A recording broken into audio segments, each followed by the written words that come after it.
Hey guys, with the Super Bowl coming up this weekend, I wanted to talk to you about fandom and how every autistic person's deep dives and special interests, they're all different. They're not, there are some stereotypes. Like, yeah, you could say all of us like trades, but that is absolutely not true.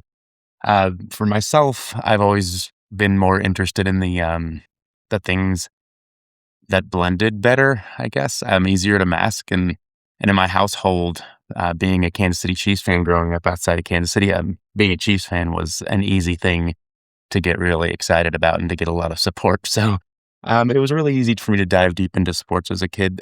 But I wanted to kind of show you some of the differences. I'm going to be boxing these up as people who have been on my channel for 5 days since I launched it. For those of you who are have followed my story, I am getting a divorce and I am going to be moving, and so I need to box up some things. And so as I box these up, I wanted to go through some of these photos and show how there may be some differences between the way I collect and the way I'm a fan compared to some other people. There's some similarities too. Not every person who just is an extreme fan or a very niche focused fan or whatever is on the spectrum. Don't get me wrong.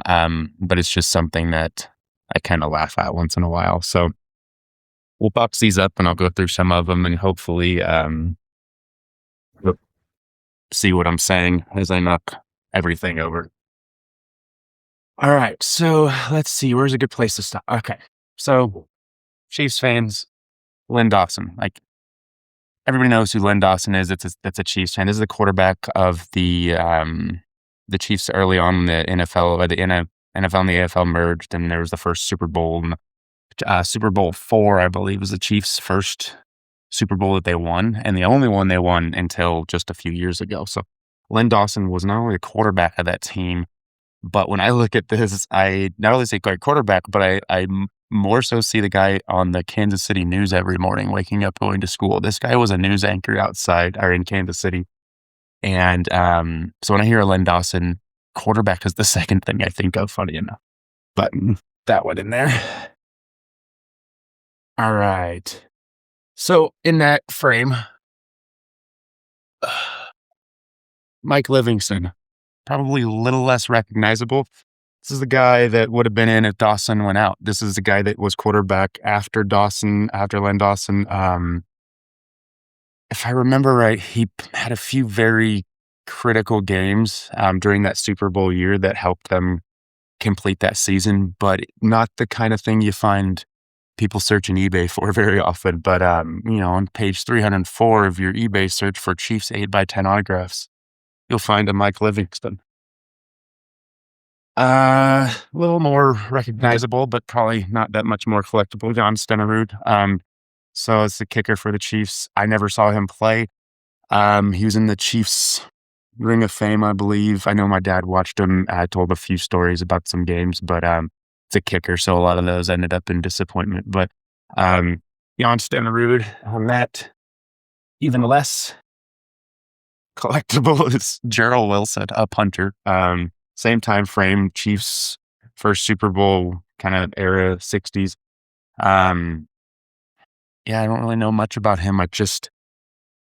It's one of those things too where you have to watch how you spend your money, because if you go on eBay and there's an $8 outside picture of somebody, you're gonna buy it. So set some boundaries. Let's see here. Hank Stram is a favorite. So this is the coach of that Super Bowl winning team back Super Bowl IV, I believe.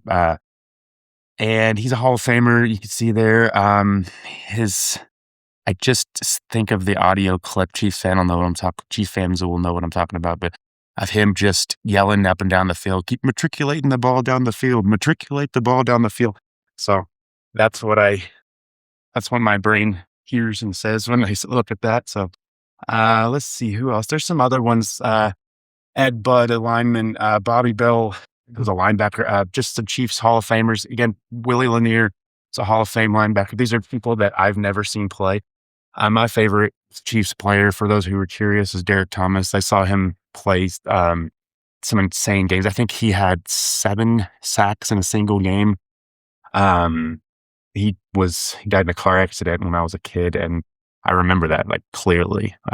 Derek Thomas, like, when he died, yeah, that was, like, one of those things you remember. Like, for me, there's a handful of things in life that are just, like, but, like, that was a big one. That one hit hard. Along that line, Neil Smith was unfortunately, he went to the dark side and played for the Broncos, but he was, right there alongside Derek Thomas. He was defensive end, and between the two of them, they were just terrorizing quarterbacks in the, late '80s and '90s. Let's see, Christian Okoye, that's one a lot of people I'm supposed to be taking these things down, boxing them up. Christian Okoye, so he was, the Nigerian Nightmare, I think was his nickname, and his career was too short, kinda like Bo Jackson. Like, he was an insanely good running back and just one of the few superstars that the Chiefs had when I was growing up. Like, they had some good stars like Derek Thomas, I mentioned, but um, Christian Okoye was just insane. Jared Allen, more recent guy. I think he actually either made it or is up for a Hall of Fame ballot. He went to the Vikings and spent a lot of his career there, but he was had a ton of sacks for the Chiefs. Who else we got? Okay. So this one is my absolute favorite one on this wall, and it is definitely the most interesting backstory. So come for there. This is Morris Stroud. Morris Stroud was a tight end for the Chiefs. He was 6'10", and he ran a 4.57 40. Just crazy fast. As a tight end, he actually did played some secondary, like, defense, I believe, in the secondary. But his claim to fame is that he would camp out under the goalpost during field goals. And it's the second tallest player in NFL history, I believe, but he's the tallest tight end. And it was the tallest at the time, I believe. But at 6'10", he would camp out and wait and jump and goaltend, just block field goals from below for any of them that came close to the crossbar. He's actually the reason they have the goaltending rule. A lot of people refer to it as the Morris Stroud rule, because Morris Stroud blocked so many field goals standing underneath that 6'10".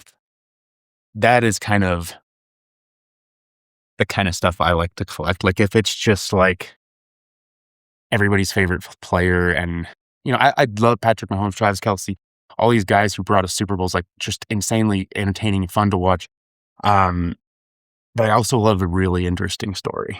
And so that's kind of how this wall slowly came together. And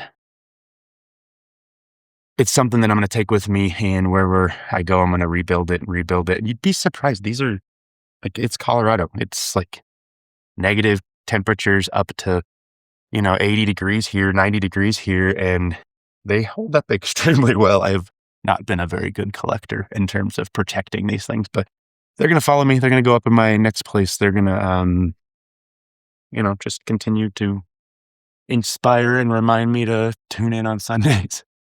Here's another one that's interesting, is a signed jersey of Dexter McCluster.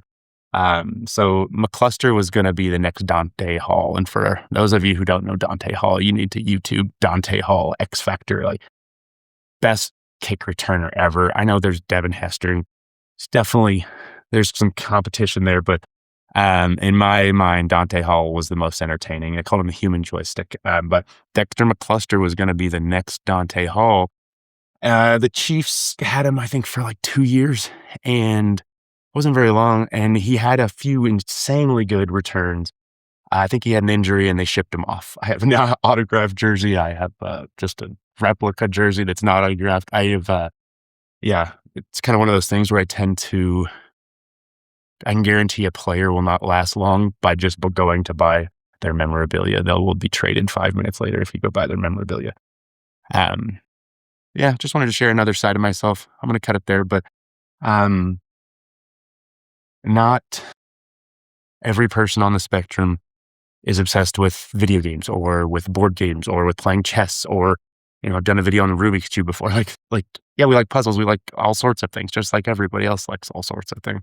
And for me, football was a place that I could be normal, but also just completely unhinged. Like, my house was a crazy place to watch football. You'd hear yelling at the TV. You'd hear cussing at John Elway and other people here in Colorado. But it was there was no mask while I was watching football. Now, don't get me wrong, I probably got into it for some of the wrong reasons, but once I got into it and got hooked, it just becomes something that I really got into. And I want people to realize that, yeah, I can be in an office fantasy football league. I can do this, I can do that. I can do all sorts of things and no one is going to notice my autism. But at the same time, I also kind of collect a little bit differently. I have been collecting these 8x10s for years. Half the time I didn't even know who the player was, but when I saw it, I'm just like, I need to have that on my wall. And, be careful for that because on the other end of this line is where you go to buy like a signed Travis Kelsey or Patrick Mahomes and they want $1,000 for it and you have to have it. That can get troublesome. But this is where I'm going to be watching football on Sunday and packing up all this stuff and to build my Chiefs shrine wherever I go next. Hope you guys enjoyed this. Like, subscribe, comment, all the things. Enjoy the day.